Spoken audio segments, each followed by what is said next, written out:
everybody. Today, allow me to ask you, what do you know about Maserati? In fact, I'd love you to pop into the comment section and tell me exactly what it is you think you know. Until fairly recently, I expect that my prejudices about Maserati were pretty much the same as everybody else's. In short, they're very pretty, they sound great, and they break.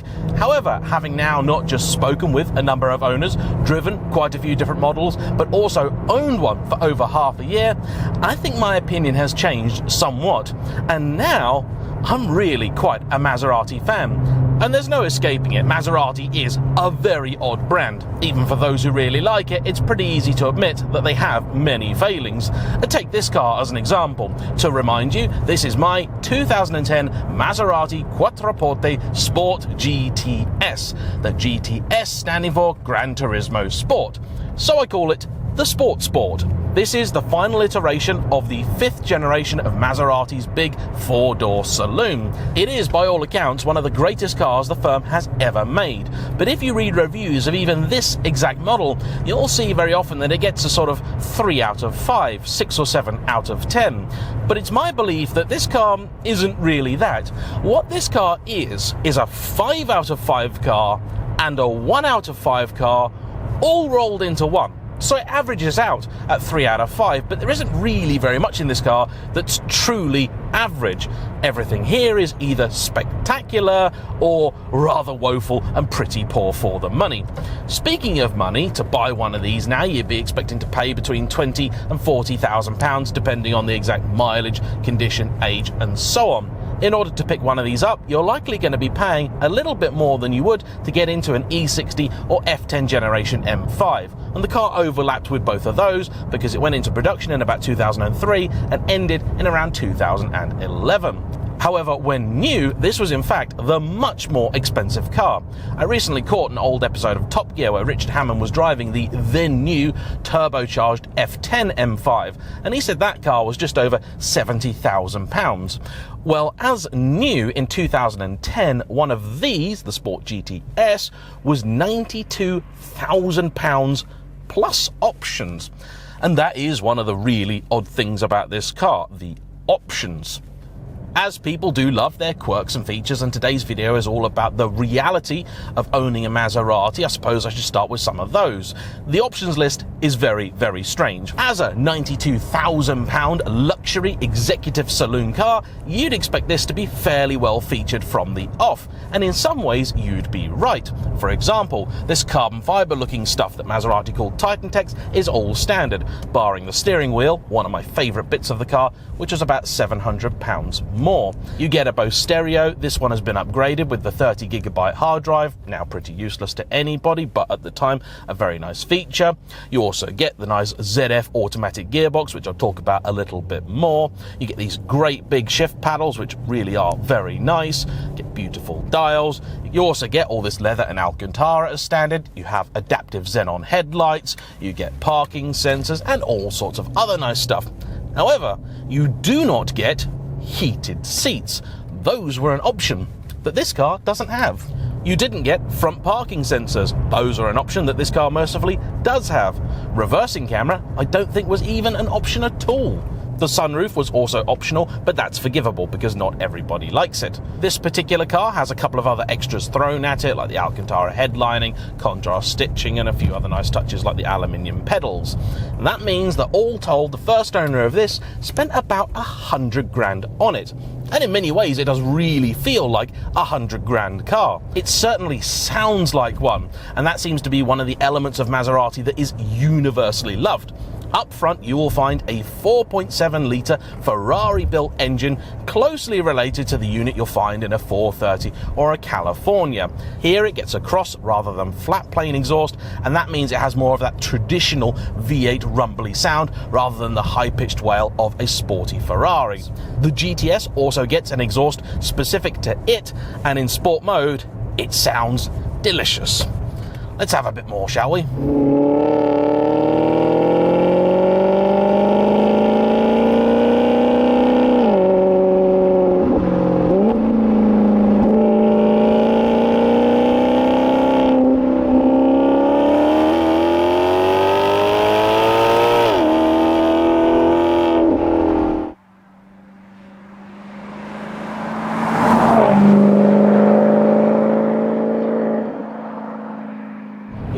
at this car on a road like this and you will struggle to think how anybody could not fall in love with this car, because it behaves in a way that no big car has any right to. These have an almost all steel chassis, which means they're quite heavy.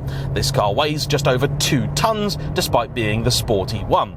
The GTS isn't really any lighter than the other models. To put this into some perspective, it's about 150 to 200 kilos heavier than a Mercedes S-Class, the 220 generation, but it's also 300 kilos lighter than my V12 760 Li, the BMW that I then sold to Joel, who I think is currently raffling it off. But what sets this car apart is the way that it talks to you as a driver. Genuinely, if you're buying this car to be in that seat, this is the wrong choice. An S-Class, a Lexus, a 7 Series, all going to be much better options. But if you do spend your time here, this really is a rather wonderful thing. I think it's also pretty fair to say that this is a car that really requires time to truly understand it, because it would be very easy to drive this and absolutely hate it. For example, if you drive this car in normal mode, let the gearbox do its own thing and don't press sport, it is a bit of an odd duck. That's not to say it's unenjoyable, but the steering is quite light, the engine seems very unresponsive, and the whole thing just feels a little bit odd. It all feels very disparate. You'll go along a road like this and you'll start to fight the car, because Maserati like to run quite a bit of toe out. That's what makes it so darty and agile, but it also makes it very nervous and skittish. It's rare to find a car of this type that wants to wander all over the road and follow the camber in quite the same way as this. In fact, I've driven many sports cars that are far more at ease on a road like this than the big Mazda.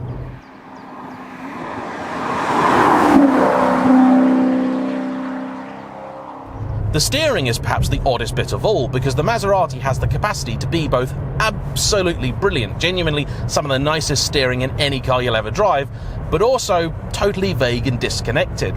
It has, I believe, a variable strength power steering system, which means that it gives you the amount of assistance it thinks you want. Sometimes they get it absolutely right, other times not, and it doesn't seem to be directly linked to sport mode either, because you can press that and it won't necessarily improve things. Somehow I think the steering must know when it is that you want to have fun, because if you press sport mode, put the gearbox into manual, you don't even have to drive that hard and the steering totally transforms, it waitens up nicely and it becomes absolutely delicious.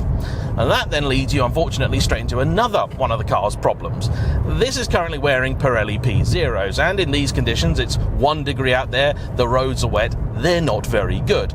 The simple fact is that physics does rear its head quite a bit. Between the sensational steering, that delicious exhaust note, and the fact the engine is pushed all the way back in the chassis, you'd think this can go around a corner like a 911. But it can't. Maybe with the right tyres on it'll do a better job, and in summer it's absolutely fine. But in winter, you gotta watch out, because it'd be very, very easy to barrel into a corner, turn, and for the car simply to refuse and plough straight on into the nearest hedgerow or field. So that's something you need to watch out for. An M5 is almost certainly going to be a much more competent car in the bends and on track too. Frankly, I think anybody who takes a car of this category on track is absolutely mad, and it frustrates me greatly when I see programs like Top Gear testing these cars on track, because that's totally irrelevant. I really, genuinely don't care. Knowing whether a car like this is good on track is about as relevant as knowing how much boot space there is in Max Verstappen's weekend wheels. It simply doesn't matter.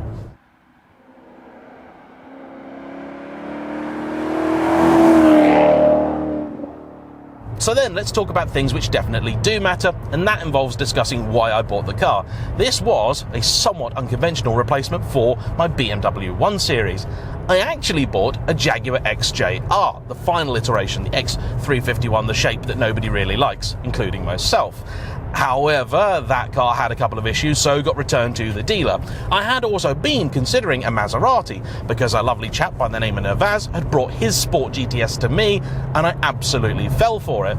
Unfortunately, his car was in the wrong spec for me. It was silver, and weirdly had a black interior, a no-cost option, but if carbon is standard, I don't know why you would want piano black instead. And anyway, the timing wasn't right, so I bought the Jag. Wasn't happy with the condition of it, that went. The hunt resumed, and I was looking at other Jags. I also considered the Lexus GSF, but those were too much money, and then this cropped up at the sort of high 20s. I bought it, have had it inspected subsequently, spent a little bit of money on it, and rather enjoyed it. The key things for me in my next purchase were that I wanted 4 doors, needed obviously then 4 or 5 seats, needed a good amount of legroom because I will be having people in the back of this car, and many times I drive it, we have passengers in the back. Boot space was less of a concern, and that's good because it's another weakness of the car. It's okay, but even a 3 Series owner wouldn't be especially impressed with it. This is not entirely uncommon for this segment because your S-Class, 7 Series and so on generally have a smaller boot than the model below. The reasons for this are twofold. First off, cars like that can often have, say, a fridge or something along those lines in the back. This one has a massive fuel tank, 95 litres. We'll get onto that in a bit. And you also want to have good NVH. One of the best ways of doing that is by making sure there's plenty of insulation between yourself and the rear wheels. As it happens, there seems to be about 1 kilometre of space between the front and rear wheels on this car. In reality, it's about 3 metres, but that's a pretty chunky wheelbase. The car itself is actually just over 5 metres, which makes it a useful size to some or an awkward size to others. It's much smaller, for example, than the long wheelbase 7 Series or many an S-Class. The truth is, I don't think it's actually that different in size to the current 5 Series. And on a road like this, it's the width of a car rather than the length, which is a problem. And actually, because of the seating position in this, which is probably a bit too high for my liking, you can actually place it very nicely. It doesn't feel like a wide car at all, despite the fact it actually is a fairly wide car. It's a couple of inches narrower than something like a Ferrari FF, which would probably be the natural evolution from this if you're into your sporty 4-seaters. However, something like an FF, which is actually a shorter car, has then a lot of other issues of its own.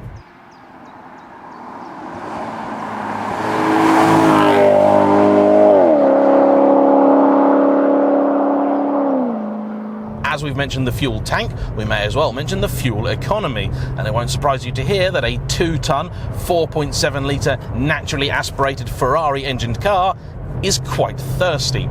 The best I have ever achieved from this car was on a recent trip where I drove about 1,000 miles in 2 days, and I got just shy of 470 miles between fill-ups out of this. That is really impressive. More impressive because when I actually went to fill the car up, it still had a fair bit left in the tank. I would have probably got another 40 or 50 miles out of it. Granted, that decent range comes courtesy of an enormous fuel tank, around 95 litres. And at £1.65 for Super at our local Esso, that's painful. As you might imagine, when you're having fun and doing stuff like this, you're also not getting very good economy, so you will not be getting near 500 miles to a tank. On that big journey, the trip computer told me I achieved 25.9 mpg, which I'm actually quite happy with. To give you some context, my 550 would do about 22, and the 430 about 20 on exactly the same journey at pretty much the same speed. And in fairness, any big, heavy, luxury saloon car with lots of cylinders is going to be pretty thirsty. There's just no way of avoiding it. Other bugbears, you will get the occasional creak from the car. I've sorted a couple of them. There are some others that appear every now and again, but by and large, if you have the stereo on, which I do most of the time, they're not really a problem. As it happens, the Bose stereo is merely okay. It's not even, I think, good, but it serves a purpose. It's nice enough and has been a pleasant companion for me. The infotainment system down here has been frequently mocked for how confusing and unintuitive it is, and that is a criticism the car definitely deserves. Likewise, many of the buttons in here are all thrown together. You can tell they only have pretty much one button they were allowed to use, and so they've used it for basically everything. In the tradition of old, expensive Italian cars, these controls down here are actually not Maserati at all. They, in fact, come from a Peugeot. One of the reasons that I did buy this car was I wanted something I could get Android Auto in, and there is a system you can get which allows you to have that without losing any of the original system's functionality. In fact, I'm driving it right now and all I can see is the original Maserati system. But hold a button here, it will switch the screen over, and then I've got wireless Android Auto, which connects to my phone the moment I get in the car. That's fantastic. It means this is a genuinely usable car in the modern world.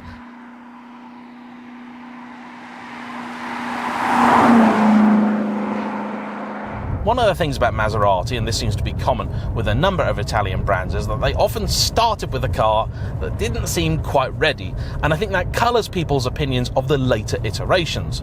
So with the 5th gen Quattroporte, the earliest cars had a gearbox that they called Duo Select, but you probably recognise it if I called it F1, because it was, more or less, the same system that Ferrari had in their cars. It was a single-clutch, semi-automated manual, and to be quite honest, in a sports car of the time, it wasn't really a perfect system, and in a great big 2-ton luxury saloon, it was totally the wrong choice. Maserati back then were under the stewardship of Ferrari, and I think the simple fact is that the Modenese firm did not have much experience with proper traditional automatic gearboxes, so they went with what they knew, which was the automated manual.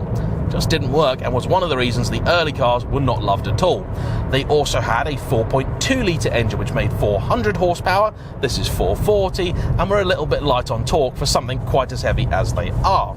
And you've got to remember, back then, an M5 only made 400 horsepower from its naturally aspirated 5 litre V8, so the numbers weren't actually all that bad. However, as time progressed and everybody else went turbocharged, Maserati and Lexus were stood there looking perhaps a little bit anemic. The truth is, though, that with a car like this, 440 horsepower is more than enough.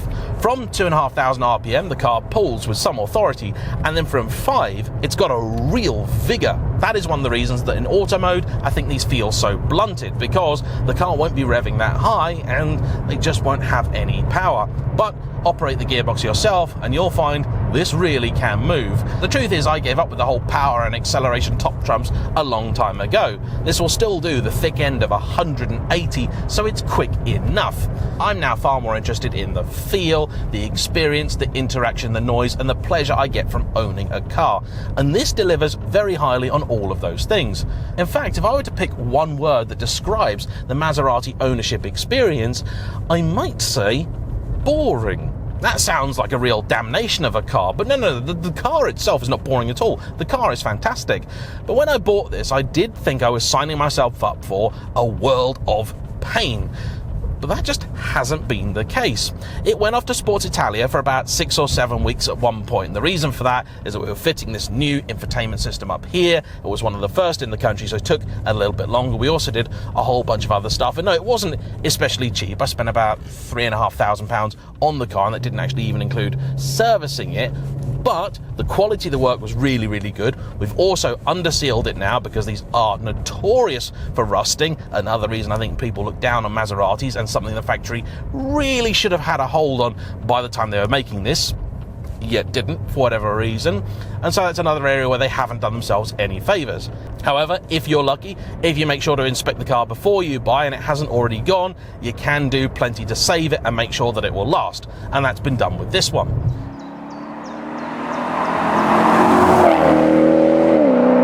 Beyond that, though, this car has not, and I suspect I'm jinxing it now, ever put a single foot wrong. I've had no warning messages, I've had no errors, it's never failed to start, it's been an absolute gem. I've done some really big journeys in it, and it's been a joy. Compared with my 760 Li, it's a much better car to drive, it's much nicer to look at, doesn't have anywhere near the amount of toys, gadgets and luxury, but it is a pleasure. The fact is, both drank just as much as each other, so that's a draw. But as a thing to experience, this is really, truly special. And they're rare too. I've always loved a bit of an underdog, but these are quite extreme. In the sort of 9 years that this car was in production, or the Quattroporte 5 as a whole, they only made about 25,000 of them. That's less than 1 year's production of a 911. And as for the Sport, I do believe in the UK they sold only 153. A few people have said to me that number may actually be a little bit too high as well, because it may include the earlier Sport GTS based on the regular 4.2 car. The 4.2s also suffered from engine problems, and generally speaking, if someone came to me thinking of buying one of those, I would probably do as much as I could to put them off, because I don't hear very many good things. However, when it comes to this, they had the regular ZF automatic gearbox. They've tuned it to utter perfection. In fact, the work Maserati did with that is better than pretty much any other manufacturer that I know. It shifts almost as good as some of the earlier 8 speeds. You've still got to remember it is an old gearbox, so miracles shouldn't be expected, but it's pretty nice to use. In fact, allow me to show you how responsive it is. So, drive, sport mode, downshift.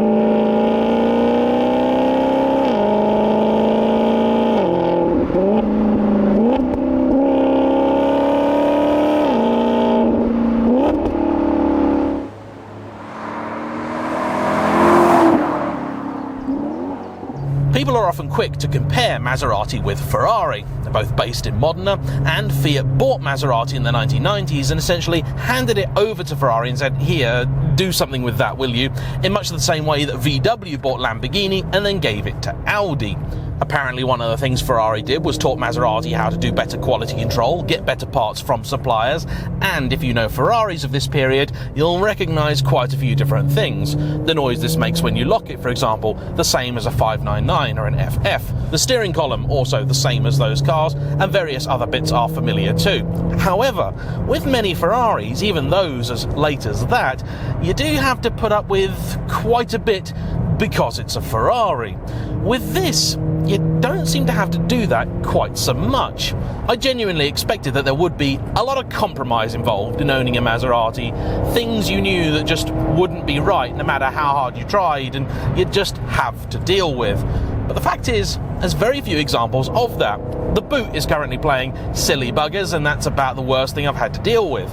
Indeed, I've been pleasantly surprised by stuff like the headlights, which actually work very well and do a pretty good job. However, there certainly are some Italian quirks if you do go looking for them. For example, if you've got the steering wheel at that kind of angle, you cannot set the indicators because it will automatically cancel straight away. The sensor for the automatic headlights is particularly dim-witted. It will be nearly pitch black before it actually decides to turn them on. The AC is also very Italian. It can blow insanely cold. Arctic wind will come directly from these vents. However, if you want to warm the cabin up, it's not so quick to do that. In fact, I'd say it takes about twice as long to defrost this car as any other that I've owned. Probably doesn't help that this car has double glazing all round, including for the windscreen, so I think it just takes a very long time for anything to happen. The rear demister doesn't work, but then it doesn't work on my 430, my 550, my friend's 360, my friend's 599, or many other Italian cars I care to name. And despite the fact all of my brakes have been thoroughly serviced and replenished, if you do have the car in drive and you put the handbrake on, it will lurch forward about 2 feet before actually stopping itself properly.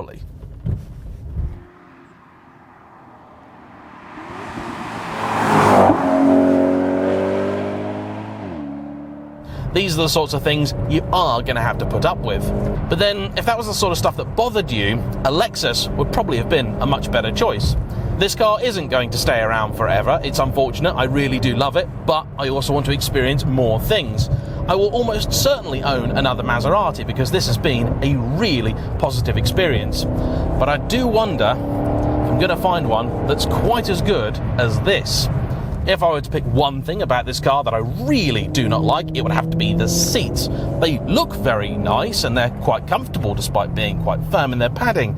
However, there is absolutely no support in the side bolsters whatsoever, which means if you go around a corner even moderately quickly, which you'll do a lot in this, you start to fall out of the thing. That's quite unfortunate. A car with this kind of performance and feel really deserves some more sculpted seats.